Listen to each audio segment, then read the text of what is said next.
Subscribe कीजिए हमारे YouTube channel को और नए वीडियोस और अपडेट्स पाने के लिए बेल आइकन को दबाना ना भूलें।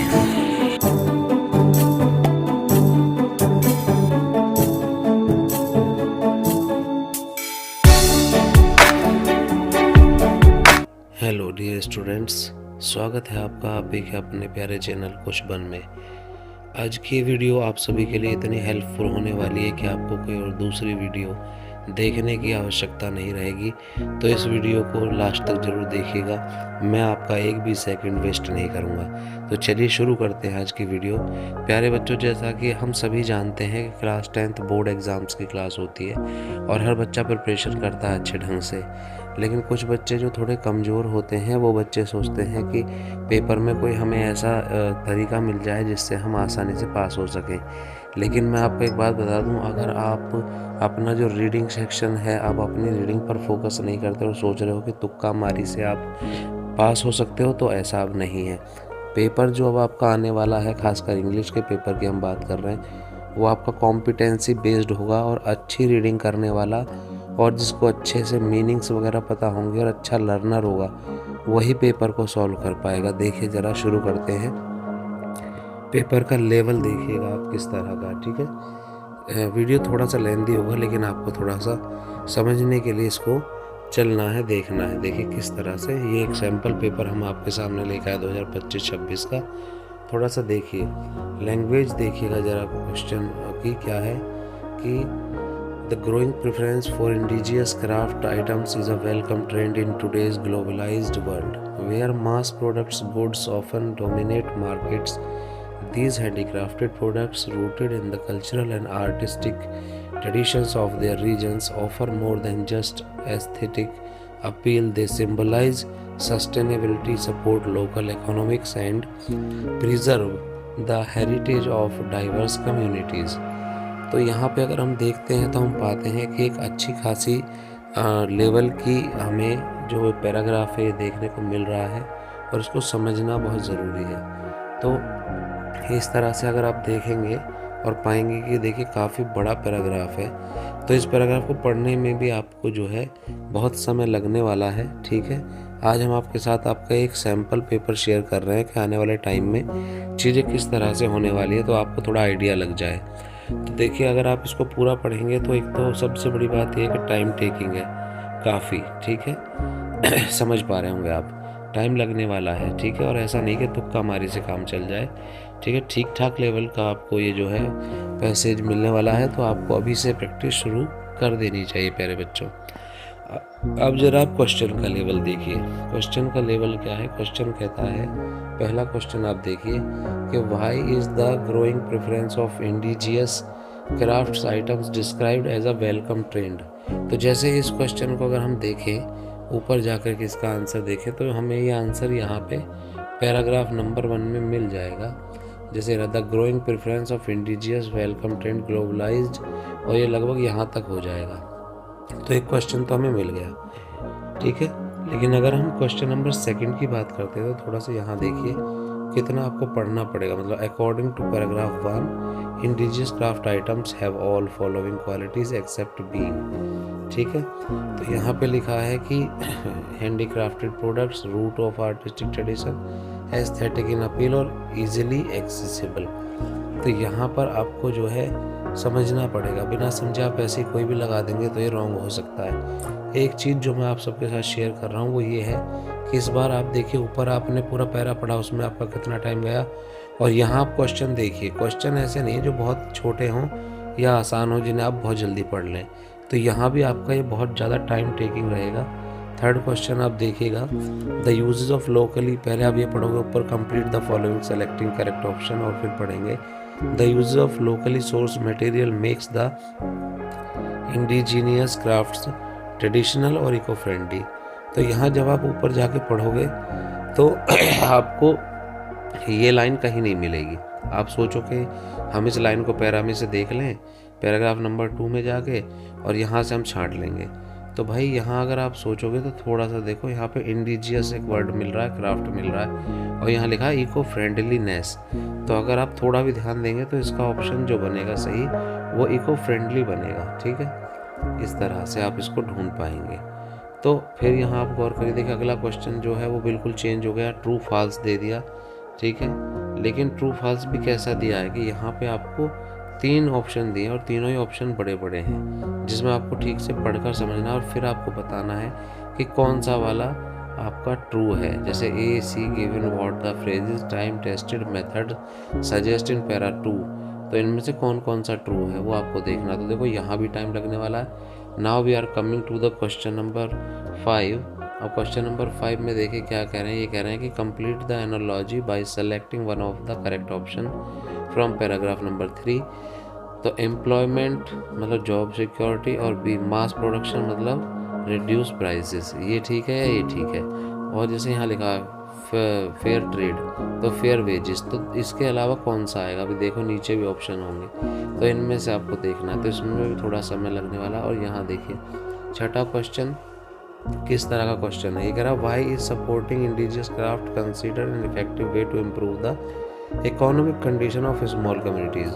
तो ये भी आपको केवल पैराग्राफ पढ़ के वहाँ से नहीं लिखना है, पैराग्राफ पढ़ने के बाद अपनी अंडरस्टैंडिंग से इसका आंसर लिखना है। इसके बाद देखिए ज़रा 7वां क्वेश्चन देखिए कि what are the main idea of paragraph 4 and 5। पहले आप इसको पढ़ोगे पूरा। देखो 5 ऑप्शन दे दिए आपको, समझ रहे, और 5 ऑप्शन में से आपको सही चूज़ करना, प्लस 5 में से कोई एक नहीं, 1 या 2 सही हो सकते हैं, प्लस ये और इसमें दे दिया आपको एक बना करके ये। तो इसमें आपको बताना होगा कि मेन आइडिया ऑफ पैराग्राफ 4 में कौन कौन ठीक है और पैराग्राफ 5 में कौन कौन ठीक है। तो आप देखिए कितना बड़ा क्वेश्चन ये आपके लिए हो गया। इसके अलावा 8वां क्वेश्चन 2 मार्क्स का है, तो जाहिर सी बात है ये आपसे ज़रूर लिखने के लिए कहेगा पैराग्राफ नंबर 6 में से कि why is the important customers to take an active role alongside government and organizations is sustaining indigenous crafts। तो इसके बारे में भी आपको लिखना होगा। यानी कुल मिलाकर के बात ये हो गई कि एक पैराग्राफ आपका अगर आप सॉल्व करने लगते हैं तो कम से कम आपका ज़्यादा भी नहीं तो 25 से 30 मिनट का समय ले सकता है, अगर आप एक एक्टिव लर्नर नहीं हैं और प्रैक्टिस नहीं करते हैं इन चीज़ों पे। इसके बाद दूसरा आता है एनालिटिकल पैराग्राफ। देखिए वो भी इस बार ठीक ठाक आने वाला है। आप देख सकते हैं काफ़ी लंबा पैराग्राफ है, पढ़ने में भी समझ आएगा। और क्वेश्चंस का आप लेवल देखिए। मेन बात यह आपको जो मैं ये वीडियो बना रहा हूँ इसमें मैं एक एक क्वेश्चन आपको नहीं समझा सकता, क्योंकि इसके सॉल्यूशन की एक वीडियो हम अलग बनाएंगे। बस मैंने आपको प्रैक्टिस के लिए डाला। आप इसके ज़रा क्वेश्चंस का लेवल देखिए, क्या लेवल है क्वेश्चंस का। और क्वेश्चन काफ़ी बड़े हैं जिसमें पढ़ने में आपको समय भी लगेगा और समझने में भी आपको समय लगेगा, ठीक है। तो थोड़ा सा इन्हें ध्यान से देख लीजिए और उसके अकॉर्डिंग बेटा आपको तैयारी करनी है अपनी, ठीक है। कोई भी अभी ये ना समझे कि तुक्का मारी से आप पास हो जाओगे। तुक्का मारी अब नहीं चलने वाली। आपको अपना पढ़ने का और प्रैक्टिस का समय देना ही होगा और ध्यान से तैयारी करनी होगी, खासकर इंग्लिश के पेपर में। देख लीजिए आप किस तरह की आपको यहाँ पर लैंग्वेज दी जा रही है, किस तरह के क्वेश्चंस हैं, एक बार आप देख लीजिए। अब जैसे कि हम यहाँ 5वें क्वेश्चन की बात करें तो इस क्वेश्चन को पढ़ने और समझने में आप खुद ही देख लीजिए आपका कितना समय जाने वाला है। ये देखिए यहाँ से यहाँ तक ये क्वेश्चन है और इसको आपको पहले पढ़ना है फिर समझना है, तो आप समझ सकते हैं कि कितना टाइम टेकिंग ये प्रोसेस रहने वाला है, राइट। यहाँ पे अगर हम इससे आगे बढ़ते हैं तो इससे आगे भी आप देखिए यहाँ पे आपको लगभग 9 क्वेश्चन इसमें दिए हैं, तो काफ़ी टाइम लगने वाला है यहाँ पे, यानी कि आपको बहुत मेहनत करनी है। इसके बाद देखिए ज़रा सेक्शन बी हमारा शुरू होता है ग्रामर, और जो कि हमारा 20 मार्क्स का। तो देखिए इस बार ग्रामर का भी जो पोर्शन है वो ठीक ठाक दिया हुआ है। कैसे, जैसे यहाँ पर देखो fill in the blank by using correct form of word, जो ब्रैकेट में दिया है उसको बताना है। मार्केट रिसर्च के ऊपर तो ये लिखा है the special subscription of newspapers are well, अब ब्रैकेट में illustrate to make reading interesting for school student. तो इसमें इलिस्ट्रेट का क्या बनाना आपने, यहाँ पे करेक्ट फॉर्म ऑफ वर्ड दिया है, ठीक है। एक तो वर्ड का करेक्ट फॉर्म बताना, तो इलिस्ट्रेट आएगा, इलिस्ट्रेटेड आएगा, इलिस्ट्रेटिंग आएगा, इलिस्ट्रेट्स आएगा, क्या आएगा वो आपने यहाँ पे फिल करना है सोच के क्वेश्चंस को। इसके बाद सेकंड क्वेश्चन में देखिए एरर, तो एरर देखना आपने। तो इसमें लिखा है कि पहले इसको पढ़ेंगे, फिर यहाँ पे क्वेश्चन दिया है उसको पढ़ेंगे, फिर एरर और उसका करेक्शन बताना। तो जैसे यहाँ लिखा है the road to success is not the bed of roses, ठीक है। तो यहाँ पे आपको बताना गलत क्या है, तो ये लिखा the road to success is not the bed of roses, तो यहाँ अगर आप देखेंगे is not a bed of roses होना चाहिए, ए होना चाहिए दा की जगह, ये है इसमें करेक्शन। तो यहाँ पे आप देखेंगे इसके बाद अगला क्वेश्चन, तो यहाँ पे भी क्या है, करेक्ट फॉर्म ऑफ वर्ब आ गया है, ठीक है। इसके बाद में यहाँ पर देखिए तो इस बार यहाँ पर रिपोर्टेड स्पीच आ गया है। रिपोर्टेड स्पीच और आर्टिकल और जो भी आपके टॉपिक्स हैं, जितने भी जो आपके पेपर में आने वाले, खासकर ग्रामर के टॉपिक्स, उनके वीडियो हमारे लाइव सेक्शन में पड़े हुए हैं, चैनल पे जाके आप चेक कर सकते हैं। वो आपके लिए बहुत हेल्पफुल रहेंगे अगर आप तैयारी नहीं कर पाए हैं तो। आगे देखिए ग्रामर में अगला क्वेश्चन, अगर मैं बात करूँ रिपोर्टेड स्पीच कैसी है यहाँ पे, तो वो आपको रिपोर्टेड स्पीच आनी चाहिए तभी आप बना पाएंगे, वरना ये बहुत ज़्यादा टिपिकल रहने वाला है। इसके बाद आगे देखिए, आगे आपको दिया है यहाँ पे कि fill in the blank by choosing correct option of complete conclusion of a letter of placing order.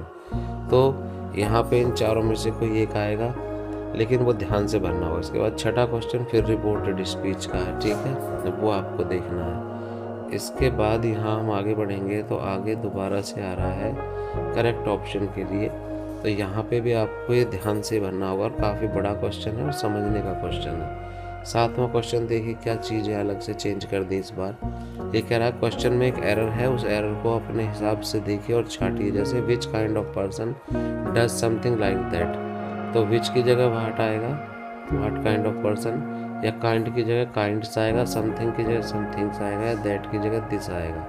ये आपको देख करके और सही फिल करना है, ठीक है। इसके बाद 9th क्वेश्चन भी आपका रिपोर्टेड स्पीच है, इनडायरेक्ट क्वेश्चंस जो वो होते हैं इंटरोगेटिव, उनके जैसा है।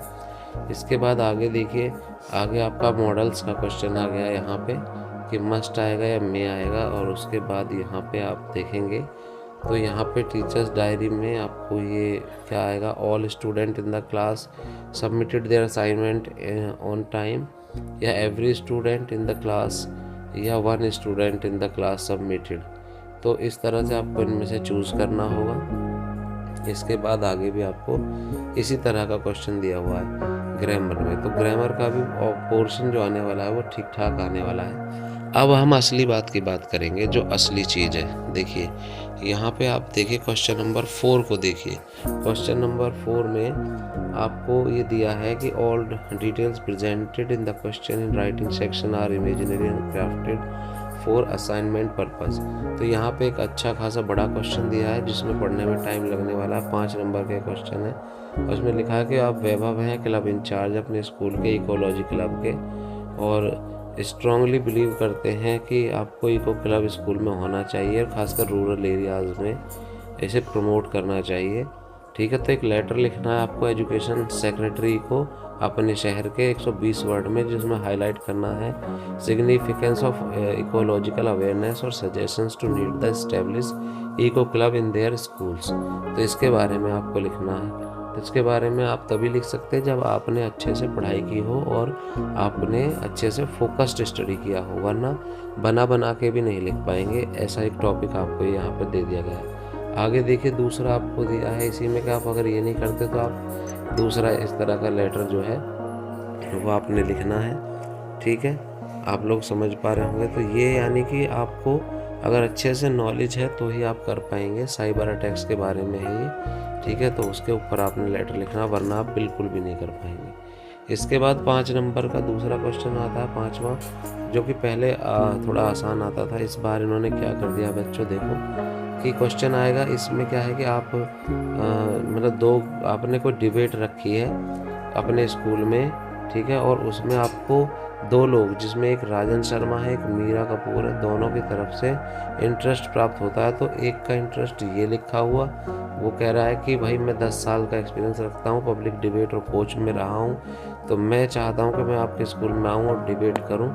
इस तरह से काफ़ी बड़ा इन्होंने अपना रिक्वेस्ट भेजा है। दूसरा है जो मीरा कपूर हैं, उन्होंने भेजा, वो कह रही हैं कि मैंने पार्टिसिपेट किया है स्कूल डिबेट्स में और इंटरनेशनल डिबेट्स फोरम में, और मैंने ग्लोबल और जो सोसाइटी इशूज़ हैं इनके ऊपर एक्कोलेट्स वगैरह जीते हैं, और बहुत एक्सपीरियंस है पब्लिक में कॉन्फिडेंटली बोलने का, डिबेट का, और बच्चों की पर्सनल ग्रोथ के लिए वे इस टॉपिक पर बोल सकती है। तो यहाँ पे आपको 2 मतलब इंटरेस्ट प्राप्त हुए। अब आप इन दोनों में से किसको बुलाएंगे? देखो क्वेश्चन क्या कह रहा है आगे क्वेश्चन कह रहा है analyze the information in paragraph justifying which speaker would be a better choice, consider factors such as experience, relevance to the topic and audience engagement.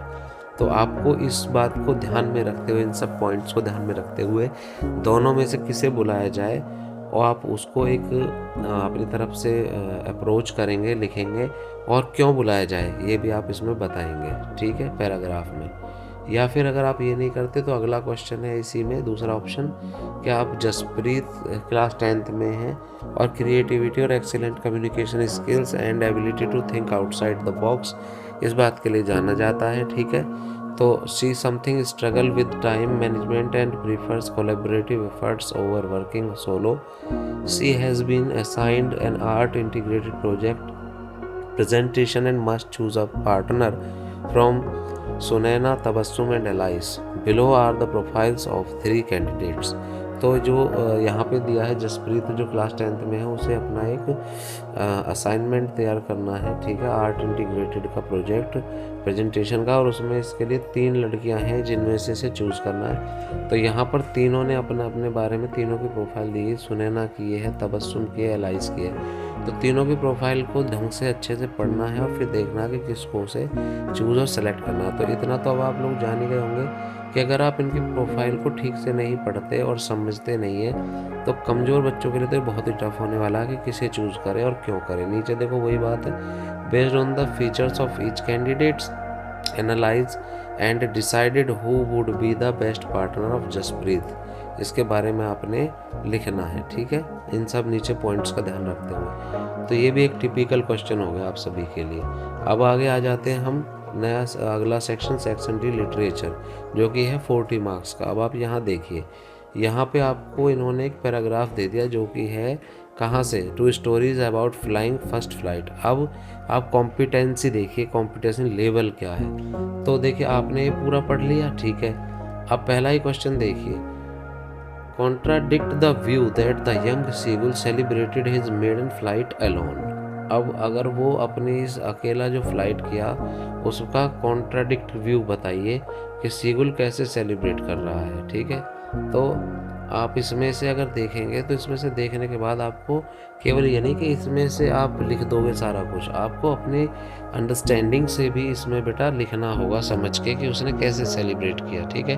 अब ज़रा अगला क्वेश्चन देखिए, ये आपको बताएगा कि कॉम्पिटेंसी का मतलब हो गया कि आपको सोच समझ के लिखना है, अपनी समझ के अकॉर्डिंग भी लिखना है, ये नहीं कि अब कॉपी मार दें। आप देखिए क्वेश्चन देखिए, which of the following statement best explains the young seagull's experience as he is starting flying. अब देखिए, the young seagull immediately mastered flying and was no longer afraid, ये वाला ऑप्शन आपके लिए सही स्टेटमेंट होगा और उस पर एक्सप्लेन करिए। या the young seagull gradually gained confidence and join his family in the air. तो इनमें से कौन सा बिल्कुल ठीक रहेगा स्टेटमेंट जो बेस्ट होगा सीगुल के लिए। तो पहले तो आपको स्टेटमेंट पढ़ने दोनों, और फिर स्टेटमेंट पढ़ने के बाद आपको सही स्टेटमेंट देखना कि कौन सा स्टेटमेंट सही होगा और उसके ऊपर आपने बताना है फिर उसको कि कौन सा ठीक होगा चूज करके। अगला क्वेश्चन देखिए, What can be inferred about young seagull emotions state after flying with his family।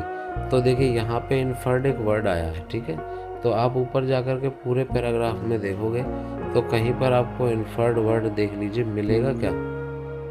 तो आपको इसमें से ढूंढना तो है ही, ठीक है, अच्छी बात है, लेकिन ढूंढने के साथ साथ आपको अपनी अंडरस्टैंडिंग से भी इसमें आंसर आगे लिखने होंगे, ठीक है, यानी कि इतना आसान नहीं रहने वाला है। अब आगे देख लीजिए, read the following sound and movements word, ठीक है, इनको पढ़िए और फिर इन चारों को पढ़ने के बाद नीचे देखिए किस तरह से आपको एक टेबल बनाकर दे दिया है कि इसको सेलेक्ट द ऑप्शन, ठीक है, that correctly categorised 1 to 5 into sound and movement words. अब आप देखिए क्वेश्चन कितना हार्ड हो गया, ठीक है, इसमें मूवमेंट भी बतानी है आपने और फिर साउंड भी देखना है। तो ये समझ पा रहे हैं आप कितना मुश्किल क्वेश्चन हो गया है ना। इसके बाद बेटा देखो, अगर ये नहीं करते हो आप तो फिर इसने आपको अगला पैराग्राफ दिया है जो कि है the book that save the earth, यहाँ से। अब आप इसके क्वेश्चंस भी देख लो। पहला क्वेश्चन दिया आपको, पहला क्वेश्चन दे करके और फिर 5 ऑप्शन दिए और पाँचों में भी कोई अकेला ही नहीं और भी बहुत से सही हो सकते हैं। तो अब आपको ए में या बी में या सी में या डी में कौन सा सही हो सकता है देखना। तो इसमें पढ़ने में कितना समय लगेगा आप ये समझ लीजिए, है कि नहीं। पहले पहला पढ़िए, फिर क्वेश्चन, फिर ऑप्शन, फिर समझिए कि इनमें से कौन सा होगा।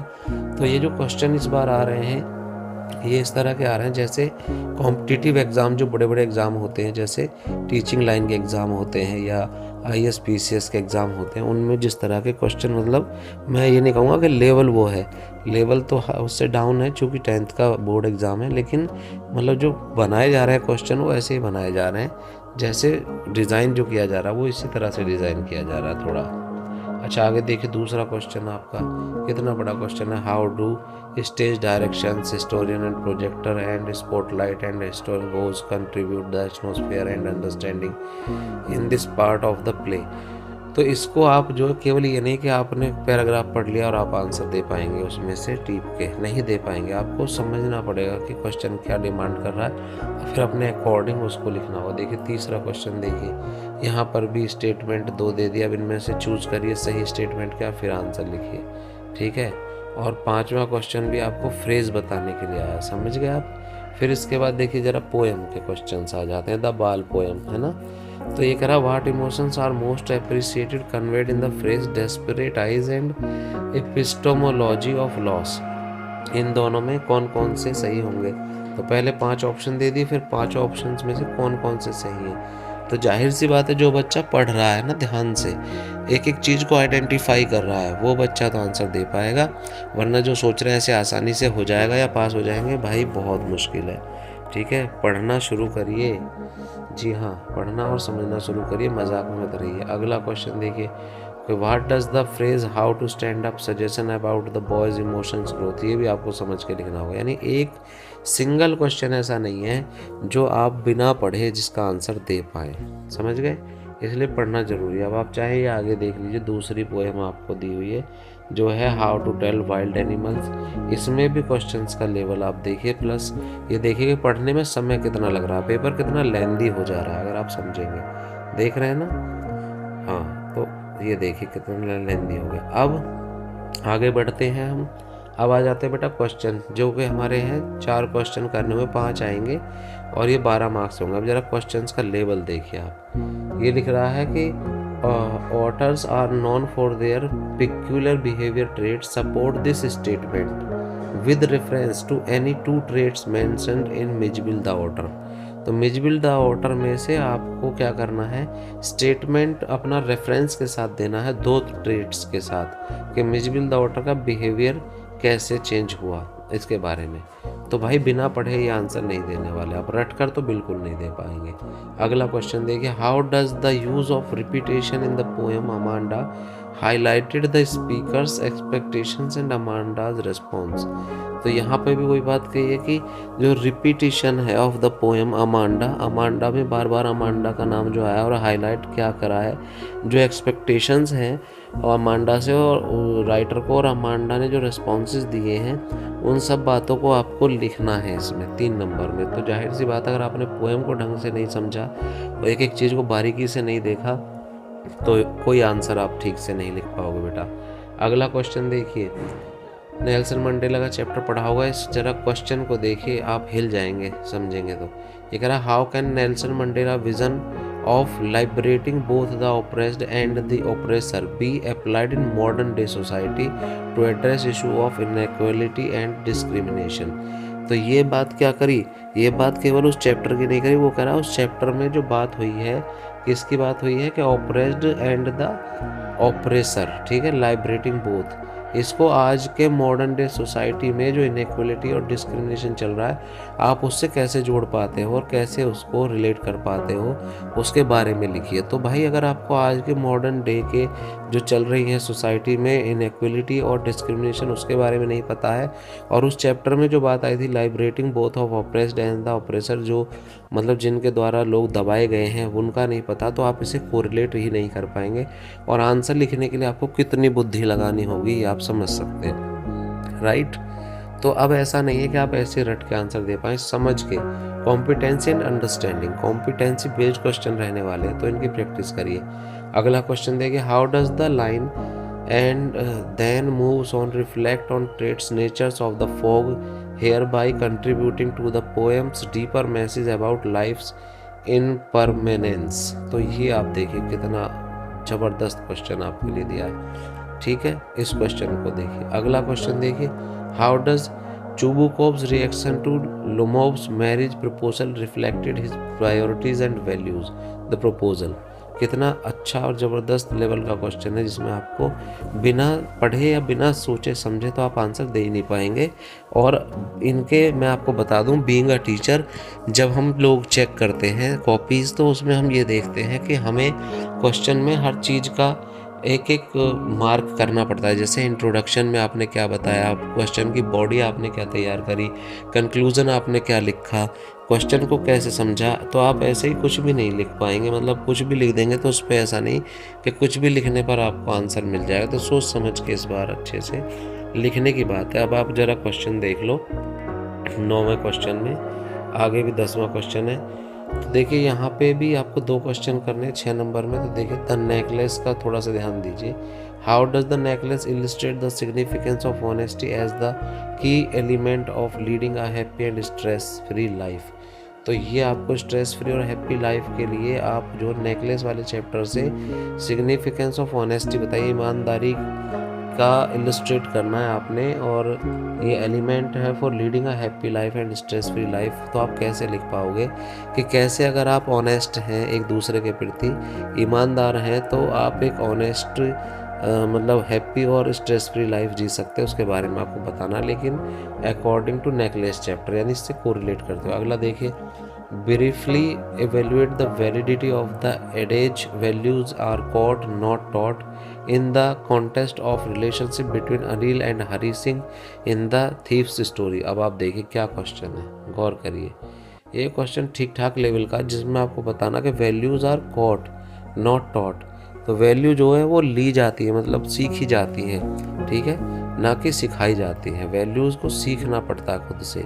तो इस स्टोरी में हरी सिंह और अनिल सिंह की स्टोरी को रिलेट करते हुए आप बताइए कि ये जो बात कही गई है कैसे जो है रिलेशनशिप के बारे में बिल्कुल सटीक बैठती है हरी सिंह और अनिल के बारे में। तो आपको ये बताना है बहुत अच्छे सोच समझ के। लास्ट देखिए अगला क्वेश्चन है, grieving experiences moments of comfort and numerically while being invisible. How do these fleeting moments impact his sense of identity and his actions? तो देखिए कितने अच्छे लेवल का क्वेश्चन है, जिसमें अगर आपको वर्ड्स नहीं पता है या जो क्वेश्चन डिमांड कर रहा है वो नहीं पता है, तो आप बिल्कुल भी सही नहीं लिख पाएंगे।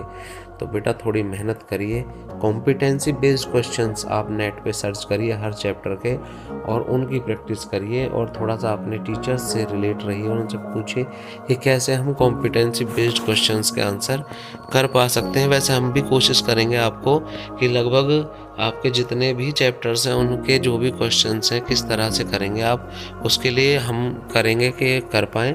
वैसे हम लाइव क्लास भी देते हैं शाम को 8 बजे से अपने इसी चैनल पे। तो जो भी बच्चे इस वीडियो को देख रहे हैं वो शाम को 8 बजे से लाइव क्लास में जुड़ सकते हैं।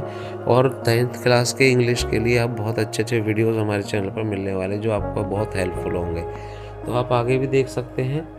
6 नंबर का क्वेश्चन जो आता है वो दोनों बुक्स में से आता है, देख लीजिए इन्हें पढ़ के। ये भी ठीक ठाक लेवल के क्वेश्चन है बेटा, बहुत अच्छे लेवल के हैं, जिसमें आपको बहुत सोच समझ करके आंसर देने हैं, ठीक है। तो देख लेना इन्हें, और ये आपका पूरा पेपर यहाँ तक है, ठीक है प्यारे बच्चों। तो मैं समझता हूँ आपने इस पूरे के पूरे पेपर को समझ लिया होगा, देख लिया होगा कि पेपर आसान तो बिल्कुल नहीं रहने वाला है, ठीक है। अच्छे से पढ़ना होगा, समझना होगा प्यारे बच्चों, और फिर आंसर देना होगा। और सबसे बड़ी बात कॉम्पिटेंसी, क्या चीज़, कॉम्पिटेंसी बेस्ड क्वेश्चंस रहने वाले हैं। सीधे सीधे आंसर आपको नहीं मिलने वाले हैं, सीधे सीधे आंसर आपको कहीं से नहीं मिलेंगे।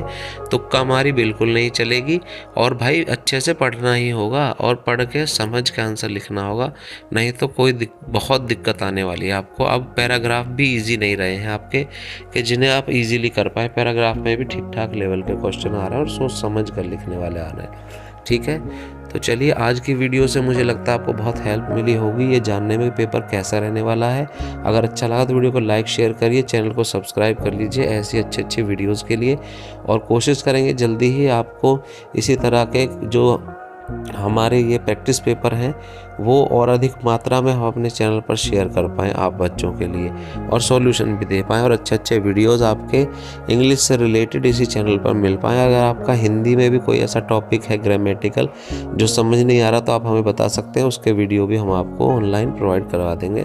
Thank you very much for joining today session. मिलते हैं अगली वीडियो में।